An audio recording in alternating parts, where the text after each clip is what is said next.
बढ़ाएं अपना कदम सक्सेस की ओर शिखर करियर इंस्टीट्यूट के साथ। शिखर करियर इंस्टीट्यूट पूर्वी भारत में एकमात्र कोचिंग संस्थान जो एक्सक्लूसिवली है मेडिकल एंट्रेंस एग्जाम के लिए।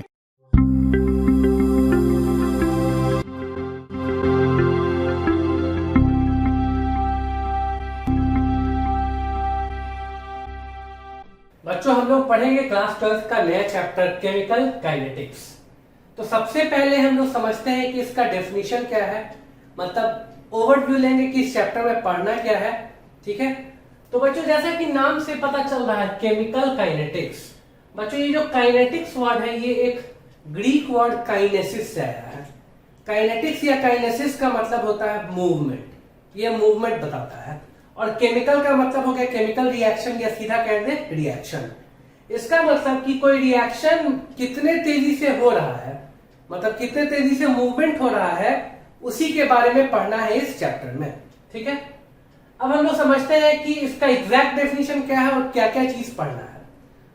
बच्चों इस चैप्टर में हम लोग जानते हैं, पढ़ते हैं रेट ऑफ रिएक्शन के बारे में। रेट वर्ड जैसे ही बोल दें इसका मतलब टाइम के रेस्पेक्ट में कुछ है, मतलब ऊपर में कुछ होगा और नीचे डिवाइडेड बाई टाइम है। ठीक है, तो बच्चों हम लोग पढ़ते हैं यहाँ पे रेट ऑफ रिएक्शन के बारे में, मतलब कि अगर कोई रिएक्शन होता है, रिएक्टेंट से प्रोडक्ट बन रहा है, तो टाइम के साथ रिएक्टेंट तो घटेगा ना, और टाइम के साथ प्रोडक्ट बढ़ेगा। तो हम लोग पढ़ते हैं इस चैप्टर में कि कितने तेजी से रिएक्टेंट्स कंज्यूम हो रहे हैं और कितने तेजी से प्रोडक्ट्स बन रहे हैं। ठीक है, तो यही होता है रेट ऑफ रिएक्शन। तो बोलते हैं it is the study of rate of reaction. अब हम लोग ये भी पढ़ते हैं कि कौन कौन से फैक्टर्स हैं जो कि रेट ऑफ रिएक्शन को अफेक्ट कर रहे हैं। तो इसलिए डेफिनेशन में लिखा हुआ it is the study of rate of reaction, comma factors affecting rate of reaction and various mechanisms behind reaction. मतलब ये जो रिएक्शंस होते हैं इनके पीछे का क्या मैकेनिज्म है, मतलब कौन से थ्योरी पे बेस्ड है। तो बेसिकली बच्चों यही दोनों थ्योरी है जो हम लोगों को पढ़ना है हमारे सिलेबस में। एक है कोलिजन थ्योरी और एक है ट्रांजिशन स्टेट थ्योरी पढ़ेंगे हम लोग। तो कह सकते हैं कि केमिकल काइनेटिक्स जो चैप्टर है यहाँ पे हम लोग रेट ऑफ रिएक्शन पढ़ेंगे, उनको कौन कौन सा फैक्टर्स अफेक्ट करता है, जैसे टेम्परेचर हो गया, कंसंट्रेशन हो गया, और भी चीज है पढ़ेंगे हम लोग। अगर बाद में बोलेंगे कि कोई फोटोकेमिकल रिएक्शन है तो उसमें इंटेंसिटी ऑफ लाइट भी आ जाता है। तो हम लोग पढ़ रहे हैं यहाँ पे study of rate of reaction, factors affecting rate of reaction और जो मैकेनिज्म है रिएक्शंस के पीछे का। क्लियर है बच्चों? ठीक है, अब जैसे ही कोई बच्चा फिजिकल केमिस्ट्री पढ़ता है तो बेसिकली बच्चों तीन इंपॉर्टेंट चैप्टर्स आते हैं। एक है इक्विलिब्रियम, थर्मोडायनेमिक्स और केमिकल काइनेटिक्स। मतलब ऐसे इंपॉर्टेंट तो सब है, लेकिन यहां पे हमको बताने के लिए ये तीनों का नाम लेना है, ये तीनों को समझना है। तो बच्चों कोई सा भी रिएक्शन होगा कि नहीं होगा, मतलब फिजिबल है कि नहीं है, ये तय होता है थर्मोडायनेमिक्स से। ठीक है, मतलब जब भी केमिस्ट पढ़ते हैं कोई केमिकल रिएक्शन के बारे में या रिएक्शंस के बारे में, तो कि वो तो पढ़ते हैं या जानते हैं कि वो प्रोसेस या रिएक्शन फिजिबल है कि नहीं, ये थर्मोडायनेमिक्स बताता है। अब रिएक्शन किस हद तक होगा, मतलब कितने एक्सटेंट तक होगा, मतलब कितना अमाउंट ऑफ रिएक्टेंट कंज्यूम हो जाएगा, मतलब कितना अमाउंट ऑफ रिएक्टेंट कन्वर्ट होगा प्रोडक्ट में। ठीक है, लास्ट में जब सिस्टम बचेगा इक्विलिब्रियम पे उस समय कितना रिएक्टेंट है, कितना प्रोडक्ट है, ये सब हम लोग पढ़ते हैं इक्विलिब्रियम में। याद आ रहा होगा, पढ़े 11th क्लास में। और कितने तेजी से रिएक्शन होगा, मतलब रिएक्टेंट कितने तेजी से प्रोडक्ट में बनेगा, वो पढ़ते हैं हम लोग केमिकल काइनेटिक्स में। तो इन शॉर्ट रिएक्टेंट से प्रोडक्ट बनना पॉसिबल है कि नहीं, थर्मोडायनेमिक्स तय करेगा। कितना अमाउंट ऑफ रिएक्टेंट प्रोडक्ट में चेंज होगा, मतलब एक्सटेंट ऑफ रिएक्शन, इक्विलिब्रियम तय करेगा। और कितने तेजी से रिएक्टेंट प्रोडक्ट में चेंज होगा, ये केमिकल काइनेटिक्स तय करेगा। इसे लिख दिए हैं। अब सबसे बेसिक और इंपॉर्टेंट जो इस चैप्टर का पॉइंट है या फिर कह सकते हैं टर्म, उसके बारे में समझते हैं हम लोग। Rate of reaction short form में कितने जगह ROR भी लिख देते हैं। इसको बच्चों स्मॉल r से भी कितने बार लिखा जाता है। तो बच्चों हम लोग समझ ही चुके हैं rate of reaction. Rate word जैसे ही आ जाए इसका मतलब पर यूनिट टाइम होता है ना। तो हम लोग को पता है कि कोई भी रिएक्शन में किसका कंसंट्रेशन चेंज होता है, रिएक्टेंट का भी और प्रोडक्ट का भी। रिएक्टेंट का घटेगा और प्रोडक्ट का बढ़ेगा। तो बोलेंगे रेट ऑफ रिएक्शन है कि कितना चेंज हो रहा है इन कंसंट्रेशन ऑफ रिएक्टेंट या कितना चेंज हो रहा है in concentration of product per unit time. तो वही लिख दिया है, it is the change in concentration of reactants और प्रोडक्ट्स पर यूनिट टाइम। या फिर दूसरे तरीके से बोल सकते हैं कि it is the rate of disappearance of reactants और rate of appearance of products. Disappearance मतलब रिएक्टेंट्स के गायब होने का जो रेट है वो, और प्रोडक्ट्स के अपीयर होने का मतलब बनने का जो रेट है। क्लियर? ये ऐसा भी बोल सकते हैं, ये क्या है, decrease, rate of decrease of reactants होता है और rate of increase of products. अब खुद से सोचो तो बच्चों, ऊपर में कंसंट्रेशन है और नीचे में टाइम है, तो यूनिट क्या होगा, मोल पर लीटर पर सेकेंड। याद रखना है, मोल पर लीटर कंसंट्रेशन हो गया और नीचे में टाइम के लिए सेकेंड, तो ऊपर जाके क्या हो जाएगा, सेकेंड इनवर्स। अब समझते हैं बच्चों, दो तरीके से रेट को बोलते हैं, एक होता है एवरेज रेट, एक होता है इंस्टेंटेनियस रेट। बहुत सारे बच्चे, सबको पता भी होगा, जब पढ़ते हैं वेलोसिटी, जब फिजिक्स में पढ़ते होंगे क्लास 11th में, तो पढ़ते हैं ना उस समय एवरेज वेलोसिटी और इंस्टेंटेनियस वेलोसिटी। या फिर हम लोग ये जो रेट ऑफ रिएक्शन है इसको स्पीड ऑफ रिएक्शन भी बोलते हैं। जैसे हम लोग जो बाइक चलाते हैं, कार चलाते हैं, तो उसमें स्पीडोमीटर होता है ना, वो स्पीडोमीटर दिखाता है कि अभी स्पीड है 68, अभी है 48। वो क्या बताता है, उस इंस्टेंट का, मतलब उस पार्टिकुलर पॉइंट ऑफ टाइम पे कितना स्पीड है। ठीक है, और एक होता है एवरेज स्पीड। तो उसी तरह से हम लोग यहाँ पे देखेंगे कि दो तरीके का रेट है, एक है एवरेज रेट और दूसरा है इंस्टेंटेनियस रेट। तो देखो बच्चों, यहाँ पे लिख दिए हैं, रिएक्टेंट को R से रिप्रेजेंट किए हैं, प्रोडक्ट को P से। ये कंसंट्रेशन लिखा हुआ है यहाँ पे। मान लो टाइम T1 पे R1 मोल पर लीटर है, टाइम T2 पे R2 मोल पर लीटर है, ये P1 मोल पर लीटर और ये बाद में P2 मोल पर लीटर।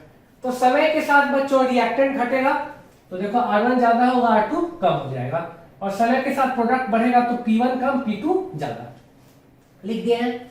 अब देखो एवरेज रेट, बच्चों एवरेज रेट हमेशा किसी टाइम इंटरवल के लिए निकालते हैं। याद रखना है, दो तरीके से रेट को लिखते हैं। एक हो गया एवरेज रेट, इसको शॉर्ट फॉर्म में बच्चों इस तरह से भी लिखते हैं, RAV। ठीक है, तो हम लोग पढ़ेंगे एवरेज रेट। तो ये जो एवरेज रेट है ये हमेशा टाइम इंटरवल के लिए होता है, किसी इंटरवल ऑफ टाइम के लिए। और एक है इंस्टेंटेनियस रेट, RIN। ठीक है, ये करते हैं हमेशा किसी पॉइंट ऑफ टाइम के लिए। अब समझते हैं बच्चों, ये जो एवरेज रेट होता है इसको बोलते हैं, देखो डेल्टा का मतलब क्या होता है, चेंज, या फिर कोई इंटरवल ले लीजिए। तो एवरेज रेट जो होता है किसी रिएक्शन का, उसको लिखते हैं minus delta R by delta T, या फिर delta P by delta T। Reactance तो समय के साथ घटता है ना, तो जब डेल्टा निकालते हैं, डेल्टा का मतलब क्या होता है, फाइनल माइनस इनिशियल। देखो R1 और R2 कौन बड़ा है, R1 बड़ा है ना, लेकिन जब डेल्टा R निकालेंगे तो क्या लिखेंगे, R2 माइनस R1। तो R2 माइनस R1 करेंगे तो दिख रहा है R2 R1 में कौन बड़ा, R1। तो R1 बड़ा है तो R2 माइनस R1 करने पे डेल्टा R क्या आ जाएगा, निगेटिव ना। तो हम लोग को दिख रहा है ये डेल्टा R जो टर्म है, ये समझ जाना, डिब्बा है लिखा हुआ, ये ऐसे जो ब्रैकेट्स देते हैं ये बताता है कंसंट्रेशन। ये इक्विलिब्रियम में भी तुम लोग को बता चुके हैं कि ये जब भी स्क्वायर ब्रैकेट ऐसे बनाते हैं तो दिस रिप्रेजेंट्स कंसंट्रेशन। तो नहीं भी बोल रहे हैं, समझ जाओगे ना, लिखा हुआ है। तो ये डेल्टा R जो है, जो कि होगा R2 माइनस R1, वो क्या होगा, निगेटिव ना। अब रेट ऑफ रिएक्शन कभी निगेटिव नहीं लिखते हैं, वो हमेशा पॉजिटिव क्वांटिटी बना के रखते हैं, तो इसीलिए ये पहले से माइनस है, तो एक और माइनस वो लगा दिए, तो एवरेज रेट क्या हो जाएगा, rate of reaction positive quantity आ जाएगा ना। वही लिखे हैं कि यहाँ पे माइनस साइन क्यों है, क्योंकि डेल्टा R निगेटिव क्वांटिटी है, तो उसको मल्टीप्लाई कर देंगे -1 से, तो rate of reaction positive quantity बन जाएगा।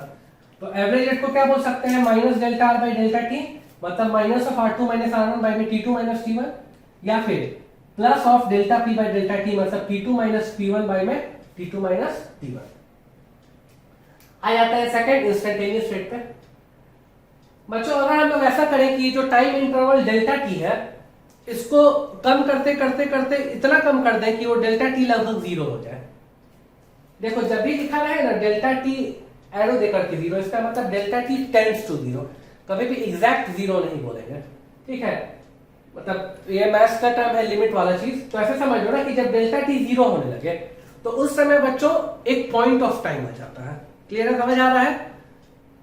जब वो जो टाइम इंटरवल है वो लगभग 0, वो टेंड्स टू 0 होने लगे, तो उस समय क्या आ जाता है, उस समय बच्चों वो एक पॉइंट ऑफ टाइम आ जाता है। तो उस समय हम लोग इंस्टेंटेनियस रेट बोलते हैं, और इसको लिखते हैं माइनस dr बाई dt और dp बाई dt। दिख रहा है यहाँ पे डेल्टा लगा है, वहां पे डी लगाया है, वहां पे डिफरेंशिएशन वाला लगाया, यहाँ पे क्या है डेल्टा लगा हुआ है, याद रहेगा। अगर रिएक्टेंस के लिए बात करें तो क्या बोलेंगे, minus delta R by delta T tends to 0, तो ये क्या बन जाएगा, ये चीज बन जाएगा minus D R by D T. इसी तरह प्रोडक्ट के लिए D T by D T, minus क्यों लगाए हैं वो समझा चुके हैं, क्योंकि डी आर निगेटिव होता है, निगेटिव इंटू निगेटिव पॉजिटिव हो जाएगा। अब ये कैसे पता चलेगा, जब भी बच्चों हम लोग ग्राफ बनाया करेंगे, ठीक है, जैसे यहाँ पे बनाया, यहाँ पे रिएक्टेंट का बनाया है, प्रोडक्ट बना देते तो यहाँ चटनी बन जाता, पूरा गंदा सा होता, नहीं समझ आता। जैसे ये रिएक्टेंट का ऐसे हम लोग ग्राफ बनाया है, ठीक है, तो बच्चों जब ना कंसंट्रेशन वर्सेस टाइम कर्व, ठीक है, ये जो लिखे है ना रिएक्टेंट्स के लिए कि minus D R by D T, तो ये कैसे मिलता है, ये वाला जो हमको कैसे मिलेगा कि जिस भी पॉइंट पे चाहिए हमको, जिस भी पॉइंट पे हमको ये इंस्टेंटेनियस रेट चाहिए, तो कंसंट्रेशन वर्सेस टाइम कर्व जो होगा रिएक्टेंट के लिए, जैसे दिख रहा है ना, रिएक्टेंट का समय के साथ ये घट रहा है। अगर यही प्रोडक्ट होता, देखो बच्चों ये रिएक्टेंट ऐसे बना दिए, प्रोडक्ट होता तो ये इस तरह ऊपर बढ़ते जाता। तो हम ये बता रहे हैं कि ये जो कर्व है, तो जिस भी पॉइंट पे हमको चाहिए, जिस भी पॉइंट पे हमको चाहिए इंस्टेंटेनियस रेट, उस पॉइंट पे हम लोग कर्व का स्लोप निकाल लेंगे। तो लिख दिए हैं slope of concentration versus time curve for reactants at any particular time, ठीक है।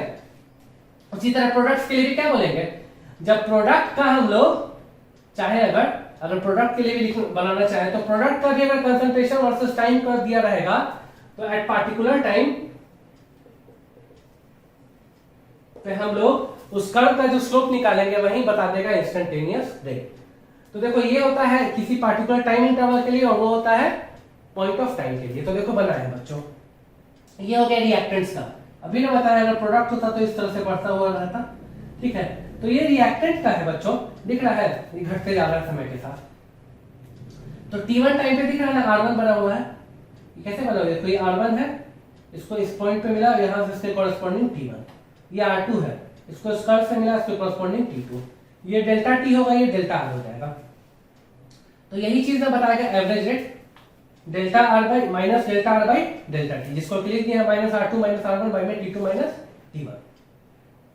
लेकिन अगर किसी पार्टिकुलर टाइम T पे निकालना होता, तो देखो बच्चों उस पॉइंट पे एक लाइन बना दिए हैं, ये टेंजेंट हो गया ना, टेंजेंट समझते हो ना, किसी कर्व को एक पॉइंट पे जो टच करे। अब इस लाइन का जो स्लोप होगा वही हो जाएगा instantaneous rate at time T। फिर से बता रहे हैं एवरेज रेट कैसे निकालते हैं, minus delta R by delta T। अगर प्रोडक्ट का होता है ये ग्राफ इस तरह से, तो लिखते delta P by delta T। लेकिन चूंकि अगर हम लोग को इंस्टेंटेनियस रेट निकालना है तो किसी पार्टिकुलर पॉइंट ऑफ टाइम पे होता है, जैसे T पे ब्लू कलर से लिखे हैं, तो क्या करते हैं उस पॉइंट ऑफ टाइम पे हम लोग स्लोप ऑफ कर्व निकालते हैं। तो कैसे निकला, वहां पे एक लाइन बना देंगे जिस भी पॉइंट पे करना है, और उस लाइन का जो स्लोप होगा वही हो जाएगा इंस्टेंटेनियस रेट। समझ है? तो इसीलिए देखो लिख दिए हैं slope of this tangent at time T gives instantaneous rate of reaction at time T, जिसका की वैल्यू क्या होगा minus D R by D T. अगर ये concentration versus time graph product के लिए होता तो लिखते plus DP by D T. तो तरीका समझ आ गया, ये इंटरवल लेके किए तो एवरेज रेट, और किसी पार्टिकुलर पॉइंट ऑफ टाइम पे हम लोग ये टेंजेंट बना के उसका स्लोप ले लिए, तो वो क्या हो गया, वो हुआ इंस्टेंटेनियस रेट। ठीक है, अगर सब डाटा दिया रहे तब तो कोई भी बच्चा निकाल लेगा।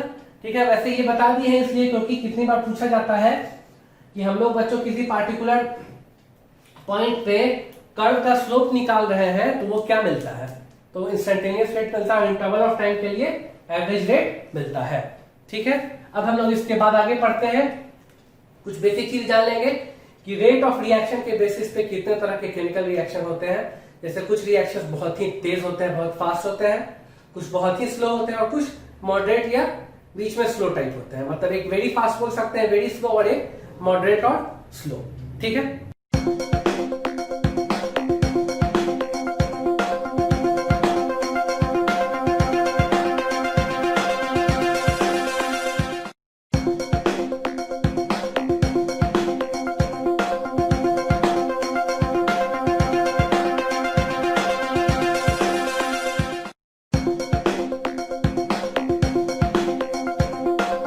माइंड में बच्चों एक पॉइंट लिखा है कि on the basis of rate of reaction, 3 तरह का हम लोग मानते हैं केमिकल रिएक्शंस को, जैसा कि अभी कुछ देर पहले बोल भी रहे थे। वेरी फास्ट या इंस्टेंटेनियस रिएक्शंस, जैसा कि नाम से ही दिख रहा है, जो तुरंत हो जाए, मतलब चुटकी बजाते ही हो जाए। तो बच्चों जब केमिकल बॉन्डिंग में भी जब पढ़ा रहे थे तो बताते थे ना कि आयनिक रिएक्शंस, आयनिक जो कंपाउंड्स होते हैं वो आयनिक रिएक्शंस होते हैं जो कि बहुत ही फास्ट होते हैं। तो जनरली ये सारे आयनिक रिएक्शंस होते हैं, जैसे कि देखो AgNO3 प्लस NaCl, तो तुरंत AgCl में वो कन्वर्ट हो जाएगा AgCl और NaNO3। मतलब जितना भी आयनिक रिएक्शंस है वो सब क्या होता है, वेरी फास्ट होते हैं और इंस्टेंटेनियस रिएक्शन होते हैं। दूसरा है वेरी स्लो रिएक्शंस, जो कि बहुत ही समय लेकर के होगा, जिसमें कई महीने साल लग जाएंगे, जैसे कि रस्टिंग सबसे कॉमन एग्जांपल, या बोल सकते हैं ना कि टार्निशिंग ऑफ सिल्वर, मतलब कोरोजन वाला एग्जांपल सब बोल सकते हैं वेरी स्लो रिएक्शंस में। और तीसरा आता है मॉडरेट और स्लो रिएक्शन, ये मॉलिक्यूलर रिएक्शंस होते हैं, जो जनरली जितने भी नहीं हम लोग देखते हैं कोवेलेंट कंपाउंड्स के मॉलिक्यूल्स के रिएक्शंस, जैसे कि डिस्प्लेसमेंट हो गया, या डिकम्पोजिशन हो गया, या कॉम्बिनेशन रिएक्शंस हो गया, तो ये सब आ जाएगा। जैसे कि मोस्ट कॉमन एक एग्जांपल लिख दिए हैं, H2O2 डिकम्पोज हो रहा है H2O में और O2 में, ठीक है। तो ये चीज ऐसे ध्यान रखना है, क्योंकि कई बार ऑब्जेक्टिव क्वेश्चंस कितने सारे पूछे जाते हैं कि कौन सा रिएक्शन सबसे तेज होगा। 3 ऑप्शन रहता है सब मॉलिक्यूलर वाले, और एक रहता है आयनिक रिएक्शन। तो बस आयनिक वाले को टिक कर देना है, समझ आया? ये क्वेश्चन रहेगा इनमें से कौन सा रिएक्शन सबसे तेजी से होगा, तो जो आयनिक वाला होगा उसको टिक कर देना, ठीक है। अब हम लोग अभी तक तो रेट ऑफ रिएक्शन पढ़ लिए, एवरेज और इंस्टेंटेनियस। अगर मान लो कोई केमिकल रिएक्शन ऐसा लिखा है AA प्लस BB से CC बना प्लस DD, तो यहाँ पे रेट ऑफ रिएक्शन कैसे लिखेंगे, तो तरीका एकदम समझ लेना है। जो रिएक्टेंट्स है उनके आगे में माइनस लगाएंगे और प्रोडक्ट्स के आगे प्लस लगाएंगे, और जिनका जो स्टोइकियोमेट्रिक कोफिशिएंट होगा उससे डिवाइड कर देना है, समझ आया? फिर से बोलना है, रेट ऑफ रिएक्शन कैसे होगा, रिएक्टेंट्स के आगे माइनस, प्रोडक्ट के आगे प्लस, और सबके स्टोइकियोमेट्रिक कोफिशिएंट से डिवाइड कर देना है। तो -1/A dA/dt, -1/B dB/dt बोल सकते हैं, या फिर प्रोडक्ट अगर है तो 1/C dC/dt या 1/D dT/dt। अगर यहाँ पे कोई गैस होता तो हम लोग बच्चों कंसंट्रेशन की जगह पार्शियल प्रेशर लिखते हैं, क्लियर है? अब बच्चों एक और चीज अच्छे से बता रहे हैं, देखो ये जो -dA/dt है वो क्या है, वो rate of disappearance of A है ना, और dC/dt क्या है, rate of appearance of C। तो देखो तो बच्चों ये वाला चीज केवल निकालना हो तो A को मल्टीप्लाई कर सकते हैं रेट ऑफ रिएक्शन में। अगर हम लोग को dC/dt निकालना होता तो C को रेट ऑफ रिएक्शन में मल्टीप्लाई कर देते ना। तो कह सकते हैं कि किसी भी पार्टिकुलर, ये कॉन्सेप्ट है याद रखना है, किसी भी पार्टिकुलर रिएक्टेंट या प्रोडक्ट का डिसअपीयरेंस या अपीयरेंस का रेट निकालना हो तो वो हमेशा रेट ऑफ रिएक्शन में उसका स्टोइकियोमेट्रिक कोफिशिएंट मल्टीप्लाई करके आता है, समझ गए? रेट ऑफ रिएक्शन निकालने के लिए स्टोइकियोमेट्रिक कोफिशिएंट से डिवाइड करते हैं, लेकिन जब रेट ऑफ अपीयरेंस या डिसअपीयरेंस ऑफ कोई पार्टिकुलर रिएक्टेंट प्रोडक्ट निकालना हो तो स्टोइकियोमेट्रिक कोफिशिएंट को रेट ऑफ रिएक्शन में मल्टीप्लाई कर देते हैं। जैसे -dA/dt क्या लिखा जाएगा, AR, dC/dt क्या लिखा जाएगा, CR। तो दिख रहा है, अगर इन दोनों का रेशियो पूछता तो क्या बोलते हैं, A/C। तो देखो क्वेश्चन कैसा रहता है बच्चों, अगर मान लो कि कंसंट्रेशन सब दे दे, टाइम इंटरवल भी दे दे, तब तो रेट निकालेगा कोई बच्चा भी, R2 - R1 T2 - T1 minus आगे लगा के सॉल्व कर लेगा। अगर मान लो बच्चों A का दे दे रेट ऑफ अपीयरेंस और पूछा जाए, सॉरी A का रेट ऑफ डिसअपीयरेंस दे दे और C का रेट ऑफ अपीयरेंस पूछे, रेट ऑफ रिएक्शन पूछे, तो बड़ा आसान है ना। रेट ऑफ डिसअपीयरेंस A का जो रहेगा उसको A से डिवाइड कर देंगे तो रेट ऑफ रिएक्शन मिलेगा, और रेट ऑफ रिएक्शन को C से मल्टीप्लाई कर देंगे तो rate of appearance of C मिल जाएगा। तो यही सब क्वेश्चन सब पूछा जाता है। अब ध्यान दो बच्चों, रेट ऑफ रिएक्शन जब कुछ नहीं बोला जाए तो बाय डिफॉल्ट हम हमेशा मानते हैं ना मोल पर लीटर पर सेकंड रहे, ऐसा यूनिट अगर लेके चले, क्योंकि ऐसा यूनिट में सेकंड लेते हैं। कितने बार क्वेश्चन में आवर भी दिया जा सकता है, मान लेना। अब कहीं कहीं पे क्वेश्चन में बच्चों बोला जाता है कि रेट ऑफ अपीयरेंस बताइए इन मोल पर सेकंड, लीटर को गायब कर दिया। तो लीटर को कब गायब करेंगे, जब लीटर से मल्टीप्लाई कर देंगे ना रेट ऑफ रिएक्शन में। तो वैसा क्वेश्चन भी करेंगे बच्चों कि जहां पे रेट ऑफ रिएक्शन हम लोग निकाल लिए रहेंगे और रेट ऑफ रिएक्शन निकालने के बाद उसमें वॉल्यूम को मल्टीप्लाई करेंगे, तभी ना लीटर लीटर कैंसिल होगा। तो ध्यान रखना है जब भी रेट ऑफ रिएक्शन वाला ऐसा क्वेश्चन रहे तो यूनिट भी एक बार देख लेना है, क्योंकि कई बार क्वेश्चंस में बच्चों मोल पर सेकंड में भी रेट ऑफ अपीयरेंस डिसअपीयरेंस पूछ लेगा, कई बार तो बच्चों केजी पर मिनट में भी दे देगा, तो केजी में दिया हुआ है इसका मतलब मास में दिया हुआ है, लेकिन रेट ऑफ रिएक्शन हम लोग हमेशा किस में निकालते हैं, ठीक है, वो हमेशा निकालते हैं मोल पर लीटर पर सेकंड में। फिर से बोल रहे हैं, अगर मान लो कई बार क्वेश्चन में दे दे कि किसी का रेट ऑफ अपीयरेंस है, ये रेट ऑफ डिसअपीयरेंस है केजी पर मिनट में, और हमको रेट ऑफ रिएक्शन चाहिए, तो रेट ऑफ रिएक्शन कैसे लिखते हैं हम लोग, मोल पर लीटर पर मिनट में लिखेंगे ना, तो हम लोग को केजी से पहले मोल निकालना पड़ेगा, और जो वॉल्यूम दिया रहेगा पूरे सिस्टम का उससे डिवाइड भी करना होगा। तो ये सारे टाइप का क्वेश्चन करेंगे। पहले ये इसके बाद वाला भी एक और टॉपिक पढ़ लेते हैं, जब हम लोग रेट कांस्टेंट भी पढ़ लेंगे, रेट लॉ भी लिखना सीख लेंगे, तब क्वेश्चन करेंगे इन सब पे, जिसमें इस पे जितना भी वैरायटी ऑफ क्वेश्चन बोल रहे हैं 2-3 वैरायटी, वो सब करेंगे कि जब रेट ऑफ रिएक्शन निकालना हो एकदम एलिमेंट्री टाइप का क्वेश्चन, जब रेट ऑफ अपीयरेंस डिसअपीयरेंस निकालना हो, जब रेट ऑफ अपीयरेंस डिसअपीयरेंस पूछ ले मोल पर सेकंड में, मोल पर मिनट में, मतलब लीटर को गायब कर दे, तो वो कैसे आएगा, वॉल्यूम से मल्टीप्लाई करके कितने बार rate of appearance disappearance KG per minute में दे देगा, इसका मतलब रेट ऑफ रिएक्शन कैसे निकालेंगे, केजी को पहले ग्राम में कन्वर्ट करेंगे, तब मॉलिक्यूलर वेट से डिवाइड करेंगे तो मोल्स आएगा, फिर उसको हम लोग वॉल्यूम लीटर से डिवाइड करेंगे तो मोल पर लीटर आएगा, तो वो सब करेंगे। तो यहां तक समझ गए हैं सभी बच्चे। अब हम लोग आगे पढ़ते हैं बच्चों, जो रेट लॉ है और रेट एक्सप्रेशन कैसे आता है, रेट लॉ कैसे डिराइव हुआ और कैसे है, उसको समझने के लिए ये टॉपिक जानना जरूरी है, law of mass action. 2 scientist थे, गुलबर्ग और वेग, उन्होंने ये लॉ दिया। लॉ इनका क्या कहता था कि कोई भी पार्टिकुलर केमिकल रिएक्शन हो तो उसका रेट डिपेंड करता है, डायरेक्टली प्रोपोर्शनल है रिएक्टेंट्स के एक्टिव मासेस पे।